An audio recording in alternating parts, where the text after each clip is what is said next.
Mateus 5, 43 em diante diz assim: vocês ouviram o que foi dito, ame o seu próximo e odeie o seu inimigo. 44 em diante vem aquela colocação de Jesus: mas eu lhes digo, ame os seus inimigos e orem por aqueles que os perseguem, para que vocês venham a ser filhos de seu Pai que está nos céus, porque Ele faz raiar o seu sol sobre maus e bons, e derrama a chuva, ou sua chuva, pode caber aí, sobre justos e injustos. Se vocês amarem aquele que os amam, que recompensa receberão? Até os publicanos fazem isso. E se vocês saudarem apenas os seus irmãos, o que estarão fazendo demais? Até os pagãos fazem isso. Portanto, sejam perfeitos como perfeito é o Pai Celestial de vocês. Estamos então, meus irmãos, no final desse contexto aqui, do Sermão do Monte. É uma parte do Sermão do Monte. Nós estamos no capítulo 5, ele vai até o 7.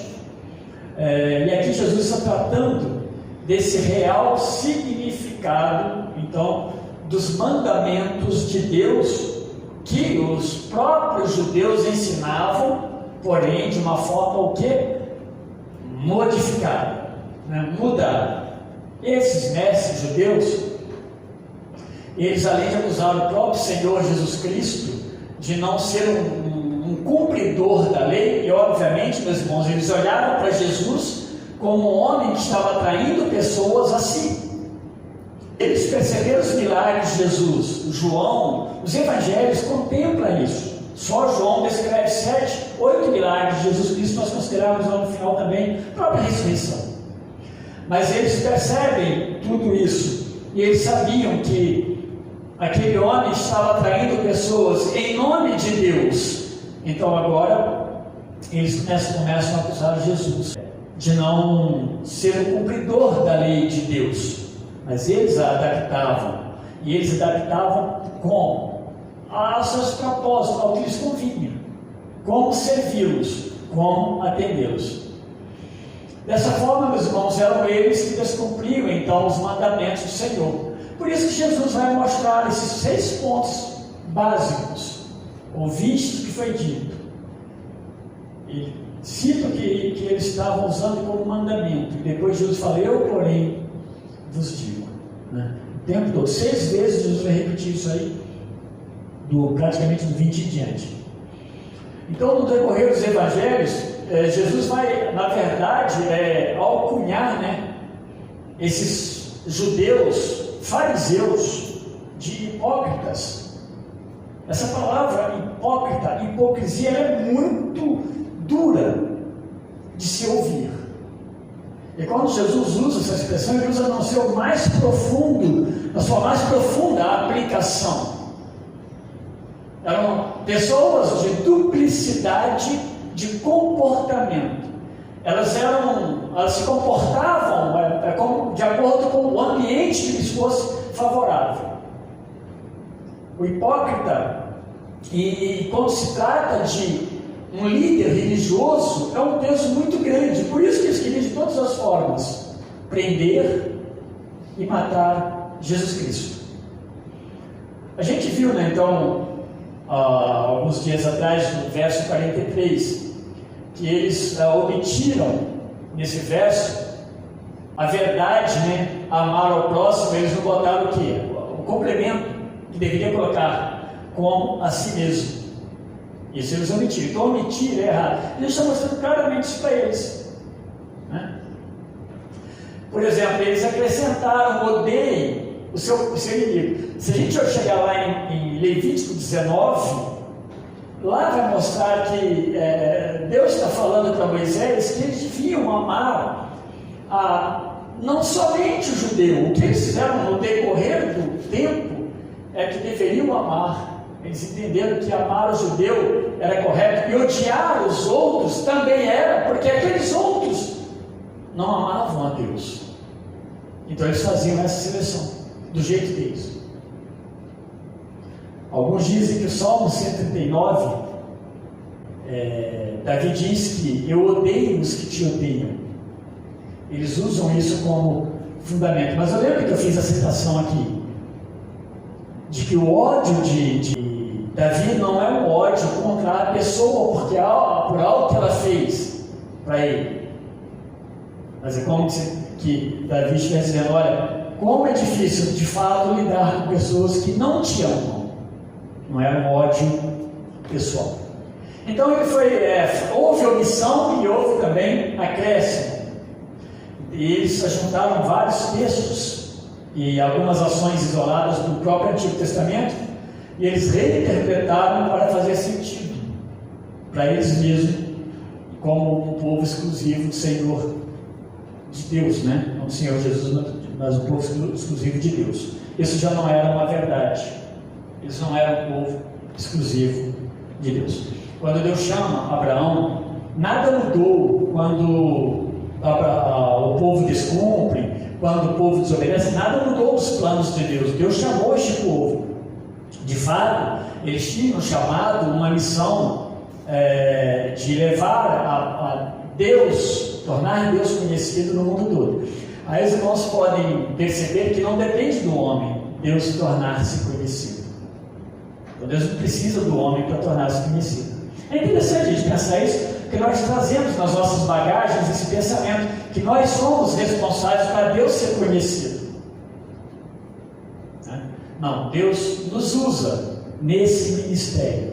Mas olha, pode ter certeza que se nós não tornarmos Deus conhecido, não vai mudar os planos de Deus. Ainda que exista uma corresponsabilidade nossa, uma participação nossa no projeto de Deus de evangelização. Com certeza, sim.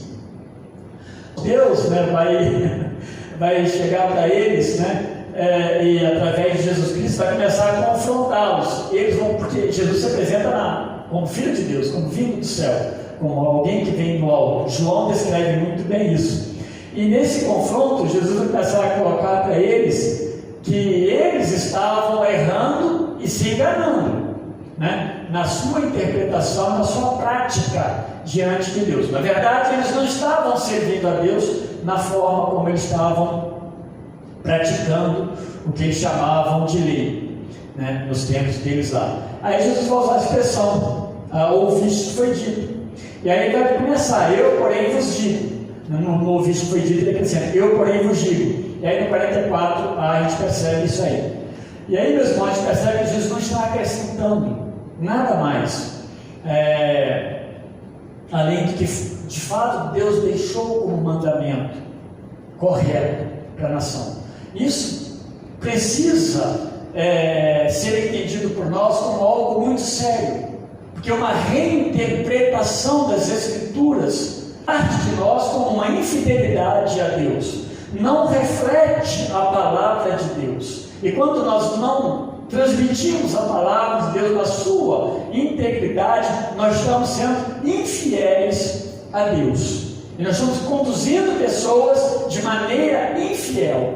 Isso, meus irmãos, se aplica em tudo, se aplica na evangelização, se aplica naquilo que nós falamos, que uma pessoa que pode salvá-la, por exemplo, usando argumentos humanos e não argumentos bíblicos.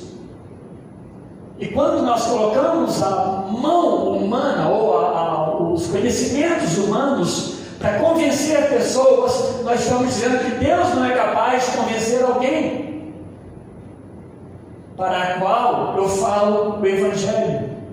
Se eu pegar João 3,16, olha, você sabia que Deus amou o mundo? Está escrito aqui, de tal maneira, que deu seu Filho unigênito, para que todo aquele que nele crê não pereça, mas tenha a vida eterna. Você sabia disso? Mas não, eu começo a colocar outras coisas nesse contexto. Eu coloco a minha igreja, o meu pastor, as músicas que nós cantamos. Quando eu faço isso, eu estou duvidando até do poder de Deus de agir pela pessoa do Espírito Santo. Esse dia, não sei com quem eu conversava, a gente está falando de pregação, e às vezes uma pessoa que prega, ela não tem muito entendimento, e eu vi uma história uma vez, já faz isso aqui na igreja, talvez até algumas vezes, mas ela O pastor não apareceu os presbíteros na igreja naquele dia, e alguém veio aqui para frente e falou: eu vou pregar. Ele falou: vou pregar o quê? Né? Então ele falou assim: eu não preparei nenhuma mensagem, não estudei nenhum texto. Eu vou abrir a Bíblia ali em Mateus 1 e vou ler pelo menos Mateus 1 para a igreja. Né? E ele leu então ali Mateus 1, aquela parte da genealogia, e parou ali no verso 17, termina a genealogia. Depois ele falou: irmãos, é que eu tinha para falar para os irmãos. E orou, encerrou o culto. Deve ser o culto mais rápido, né? Mas dizem, né, que encontrou essa história, que uma pessoa ouviu isso, e ela creu em Jesus Cristo, e ela foi salva. E a gente, desde que começamos muitas vezes, né, cético quanto a essas coisas, duvidamos que Deus possa salvar numa mensagem como essa, em que há uma genealogia, mas é perfeitamente possível Deus salvar, porque ali está falando de Jesus, a genealogia do próprio Senhor Jesus, que veio ao mundo para salvar. E o que opera é Deus, o poder de Deus operando no coração das pessoas. Por isso que a gente não usa muito de ficar apelando, porque não é de fato esse caminho. O caminho é expor a palavra, e Deus então fala ao coração, porque senão nós começamos a fazer o papel do Espírito Santo.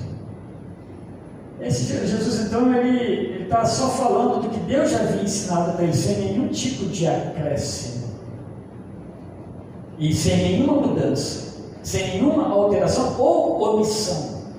Jesus, na verdade, está confrontando esses homens que duvidavam da divindade dele. Ele vai dizer que a nossa obrigação para com a outra pessoa, o nosso próximo, por exemplo, é amá-lo. E a gente sabe, meus irmãos, que essa prática de amar o próximo vai ser algo impossível para muitos, impossível apenas para poucos. E nós precisamos saber para que nós estejamos, né, cuidadosos de que nós somos esse pouco que vai amar o próximo, que Jesus está chamando para amar o próximo sem distinção. Eu confesso que eu tenho que tomar cuidado, ainda mais no contexto dos nossos dias, que a gente é levado a ver tantas besteiras, tantas porcarias, e criar ódio, que muitas vezes nos impede de orar por essas pessoas, né? Essa é a nossa obrigação. Isso é possível então para poucos, somente para aqueles que são discípulos do Senhor Jesus Cristo. Esse amor, meus irmãos, será como o amor de Deus, como esse amor do Pai, que nós falamos agora em João 3,16, porque Deus amou o mundo. Deus amou o mundo, de maneira que quando olhou para o homem caído, ele não o abandonou e falou assim: olha, não vale a pena. Pelo contrário, ele veio ao encontro desse homem caído, porque ele o amou. E não somente, meus irmãos, aí se trata de um sentimento, mas um amor sacrificial, porque o sentimento é meio perigoso. Eu posso sentir, eu posso não sentir.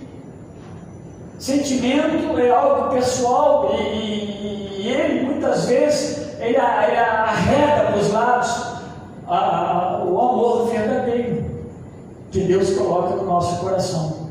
Então nós começamos a julgar: eu sinto que eu devo amar, eu sinto que eu não devo amar tal pessoa, e começa a ser nosso controle e não o controle mais do Espírito Santo. Esse algo sacrificial vai além, porque a gente pode olhar para o que Deus fez, mas também para o que o próprio Jesus Cristo ele fez por nós. Fazer também o bem. Deixa eu pegar o texto aqui que eu estou com a Bíblia aberta. Bendizeis os que vos maldizem e fazer bem aos que vos odeiam. Ele vai dizer mais: orai pelos que vos maltratam também. e os que vos perseguem, nesse verso 44. Fazer o bem como esse fruto do amor. E aí foi o que Cristo fez por nós. Nos amou, então Deus nos amou de forma prática. O que Ele fez? Ele vem ao mundo e Ele morre por nós, sem pecado, mesmo tentado, né, o tempo todo. Jesus então nos chama para ir muito além de amar, de fazer o bem. Ele fala inclusive para nós orarmos por eles. Não é uma oração de ódio, né? E às vezes, meus irmãos, até quando nós oramos a Deus pedindo um tipo de justiça, não precisa ser uma oração de ódio. A oração de ódio, nós cristãos sabemos quando ela está presente no nosso coração. Nós queremos que Deus vingue algo por nós, que Deus satisfaça a ira que está no nosso coração, sendo que nós fizemos mal a Deus e Ele nos ama.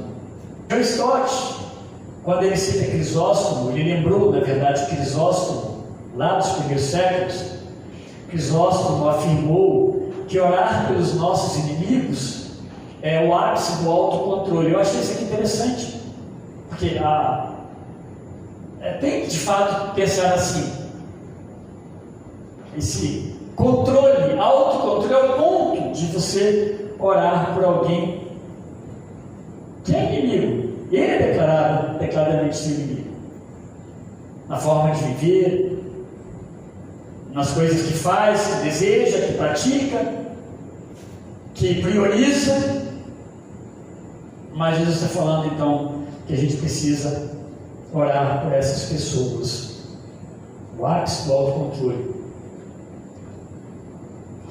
Desde o verso 39, Jesus ordena uma porção de coisas que nos parece, lembra que eu falei essa palavra, né?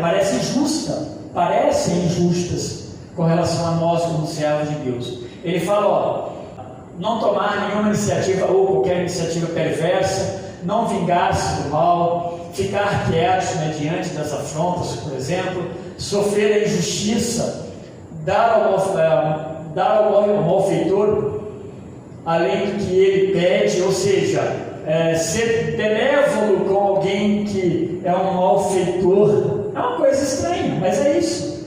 Não odiar, mas amar, nós vemos agora, e fazer o bem, por fim, clamar a Deus, né, benefícios sobre essas pessoas também. Essa oração intercessória ela precisa ser expressão do nosso amor ao inimigo. De maneira, meus irmãos, que quanto mais nós oramos, mais nós também o amamos. É difícil isso? Eu concordo, tá? Se você pensar aí, é difícil. Mas é para nós como servos de Deus. E nós não vamos conseguir fazer isso por nós mesmos. Talvez você pense, eu não tenho categorias de inimigos. Mas pense melhor, reveja a sua lista, você perceber que existe. E você precisa amar. Pessoas que não gostariam da sua presença. Você precisa amá-lo e orar por ele. Pedir a Deus por ele. No fundo, foi o que Deus fez por nós. Acima de tudo, não é como nós desejamos ou planejamos, por causa do nosso coração pecador, mas é o que Deus ordena. É como Deus deseja. Por isso que era difícil para os fariseus. Por isso que eles criaram alternativas para os mandamentos. Eles omitiram, eles acrescentaram para que o mandamento ficasse acessível. Então nós poderíamos colocar, se nós fôssemos hoje criar, ajustar essas leis de Jesus Cristo, esses mandamentos. A gente falaria, vamos amar, mas fulano de tal não. E colocaríamos, porque ele é um malfeitor, ele matou crianças. Entendeu? Nós colocaríamos regras nossas para que o mandamento fosse possível para nós. Mas Jesus fala que esse é o mandamento possível para nós. É isso que Deus ordena. Então, meus irmãos, nossos corações, de uma forma geral, eles estão inclinados, por causa do pecado, a odiar, ou até mesmo ignorar as pessoas. Assim somos nós, por causa do pecado. E isso, meus irmãos, esses judeus legalistas, eles faziam dessa forma. E Jesus diz que a justiça de seus discípulos, é preciso sempre lembrar isso, porque começa com isso aqui. Aliás, começa um pouco antes, mas a partir daí, Jesus começa a confrontá-los. Ouviste que foi dito, eu, porém, vos digo.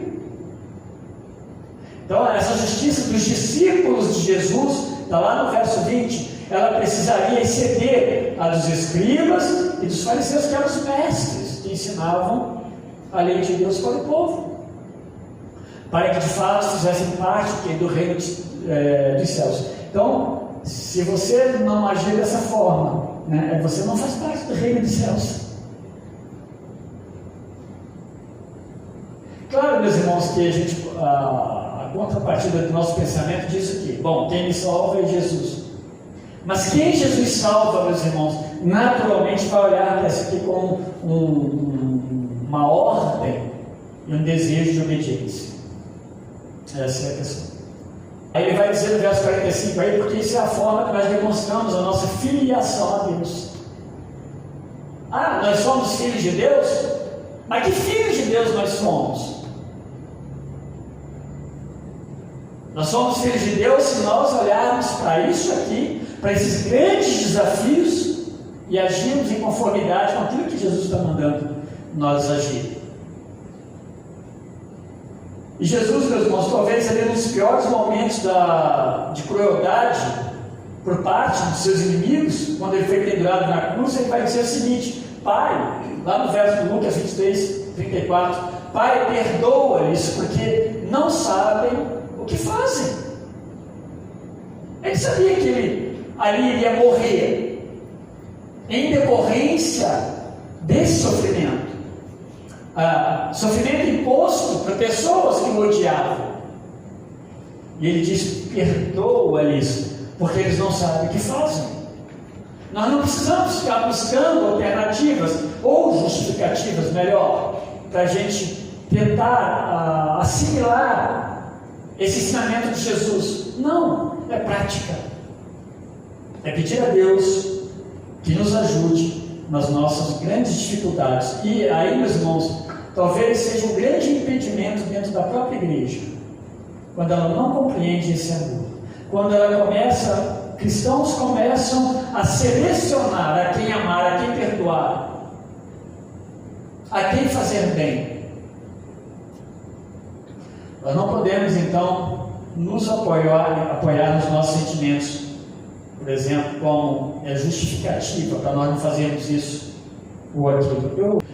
Ele vai dizer então que Jesus, amar quem nos ama, não exibe, não é o amor de Deus, porque nós estamos amando quem nos ama. Então é tão fácil para nós, né? Ainda assim nós temos muitas restrições. Os pecadores que não são redimidos por Jesus Cristo, eles agem assim, eles agem dessa forma de amar quem os ama. Quando nós olhamos para o amor paterno, por mais bonito que ele possa ser, importante, e é importante, esse amor filial, né? Pai, filho, amor conjugal, são formas de amar pessoas que nos amam, são atos comuns no nosso meio. Mas olha, a gente tem que pensar que este amor, ainda este amor filial, esse amor paterno, conjugal, ele está contaminado por impurezas e interesses próprios. Se ele não passar pelo filtro de Jesus, ele se torna um amor, por mais importante que ele seja, tão somente um amor nosso, que nós damos, mas amanhã nós podemos retirar. Nós vamos chamar o nosso filho, por exemplo, de egoísta, mentiroso, falso.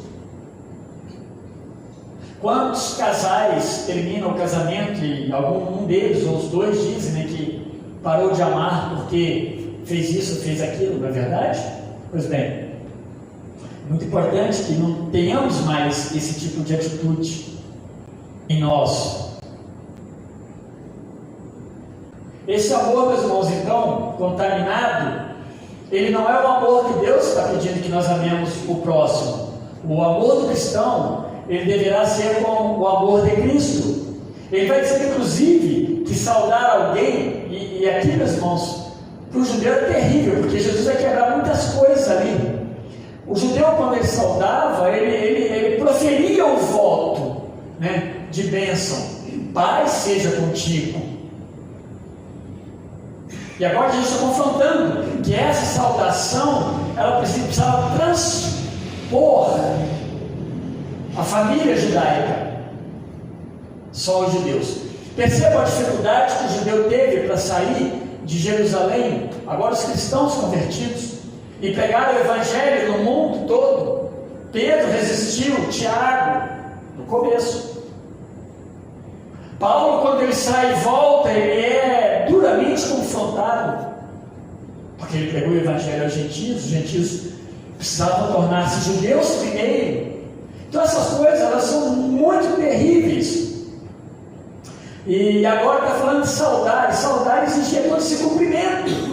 O judeu não saudava apenas com oi, bom dia, tudo bem e tal, tchau, né? Ele parava e aí fazia uma saudação longa de cumprimento, mas ele restringia isso somente ao seu próximo, como um outro judeu, né? Ele cumprimentava. Agora, meus irmãos, saudar alguém que é da minha família, de fato é fácil. Antigamente, hoje eu não sei se a gente vê tanto, né? Os pentecostais usavam muito isso, né? Pai, Senhor, irmão, Pai, Senhor, irmão, Pai, Senhor, irmão. E às vezes até pessoas que não eram irmão, né? De repente, Pai, Senhor, irmão, mas achavam que a pessoa é irmão.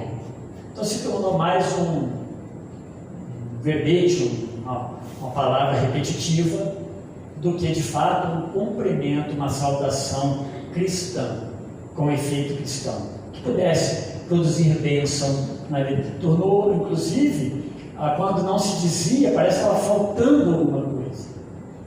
Então, não tem, em alguns casos, com certeza, muito motivo. O desafio deve ser para o cristão, então, ele ir além por causa de Cristo. Então, como cumprimentar? Eu não preciso ser a paz do Senhor, mas o saudar. Você percebe que Jesus está falando de relacionamento, que a gente precisa se aproximar das pessoas. Há alguém no nosso prédio ou nossa vizinhança que às vezes não seja uma pessoa muito agradável, a forma que ela vive, a forma que ela conduz a sua vida, fala, grita, brinca. A gente sempre cria alguns estereótipos, né? Olhando para as pessoas, vendo como elas agem, e caricaturamos essas pessoas e passamos a odiá-la, e muitas vezes não oramos para ela. A gente precisa aprender a orar e a amá-los, mas eu estou falando de pessoas muito mais terríveis do que essa. Então, lembre-se que a nossa filiação a Deus tem relação com isso, para que vocês sejam filhos de Deus que está no céu. João vai usar isso aí no capítulo 17 na oração de Jesus. A unidade da igreja mostra que a igreja tem filiação com o Pai que está no céu. Percebe, meus irmãos, quanto é o nosso desafio mesmo? É muito grande, mas é para nós, não é para os outros, é para nós aqui. Então, ele vai terminar falando, para ser perfeito, que o perfeito é o Deus, Senhor, Pai que está no céu. E esse perfeito aí não é a perfeição como Deus é, não é isso, nunca vai ser isso aí. Nós somos pecadores, nunca aqui na terra, mas um dia seremos perfeitos, por causa de Deus ainda.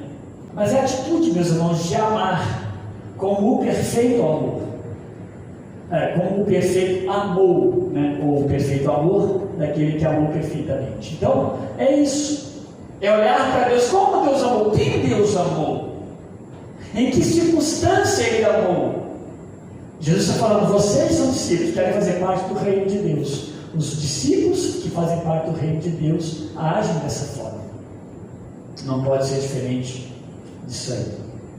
Deus nos ajuda nas nossas dificuldades. A gente precisa orar mais a Deus. Naquilo que para nós está sendo tão difícil, tão distante. Quem sabe, o grande caminho para Montemor ser transformada e ser de fato impactada, não com uma igreja atraente ou atrativa pela sua aparência, mas pelo que ela é em relação a Deus. Quem sabe Deus está querendo nos ensinar isso, com certeza nos ensinando, né?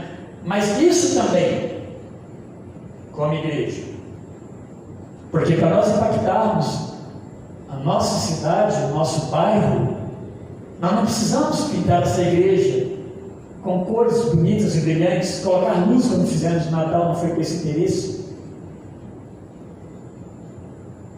Precisamos que elas olhem e vejam que nós amamos, que nós levamos um tapa no lado esquerdo e damos o direito, e vice-versa.